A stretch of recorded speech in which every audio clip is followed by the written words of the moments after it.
எல்லாருக்கும் வணக்கம். நான் உங்கள் சபரி டூரிசம். நம்ம பார்க்க போகிறது சிவகங்கை மாவட்டத்தை பற்றி. வாங்க வீடியோக்குள்ளே போகலாம். சிவகங்கை மாவட்டம் தென் மாவட்டத்தில் 1985 மார்ச் 15 அன்று உருவாக்கப்பட்ட மாவட்டம் சிவகங்கை மாவட்டம். சிவகங்கை மாவட்டத்தில் உள்ள தாலுகாக்கள் புதூர், காளையார்கோவில், நாட்டரசன் கோட்டை, மரமங்கலம், காளையார்கோவில் உள்ள மரமங்கலம் ஊர், அப்புறம் பார்த்திங்கன்னா காரைக்குடி, சிங்கமுனரி, கண்ணன்குடி, சால்கோட்டை, கொன்றக்குடி, தேவக்கோட்டை, கச்சநத்தம், அப்புறம் பார்த்திங்கன்னா மானாமதுரை, காரைக்குடி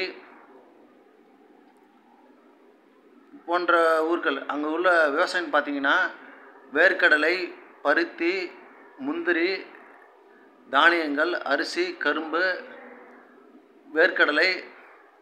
அப்புறம் பார்த்திங்கன்னா அங்கே அதிகமாக கால்நடை விவசாயம் பண்ணுவாங்க. கால்நடை விவசாயம் பண்ணுவாங்க. ஆடு மாடு கோழி அதிகமாக வளர்ப்பாங்க. ஆடு மாடு கோழி பன்றி கூட நிறைய வளர்ப்பாங்க. கால்நடை விவசாயத்துக்கு முக்கியமானது. அதே பால் உற்பத்தி செய்கிற மாவட்டம் முக்கியமானது சிவகங்கை மாவட்டம். அது வறட்சி மாவட்டமாக இருக்குது இப்போது. ஆனால் தமிழ்நாட்டில் அதிகம் செம்மண் மாவட்டம் சிவகங்கை, ராமநாதபுரம். சிவகங்கை முதன்மை மாவட்டம் செம்மண் மாவட்டம். அங்கே அதிகமாக பார்த்திங்கன்னா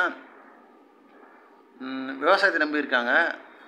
சிவகங்கையில் கோயில் பார்த்திங்கன்னா பிள்ளையார்பட்டி கோயில், சுவாமி நாராயணன் டெம்பிள், சுவாமிநாராயணன் கோயில், அப்புறம் கொல்லங்குடி வெட்டுவான் கோயில், அப்புறம் பார்த்திங்கன்னா சிவன் கோயில், கற்பக விநாயகர் கோயில்.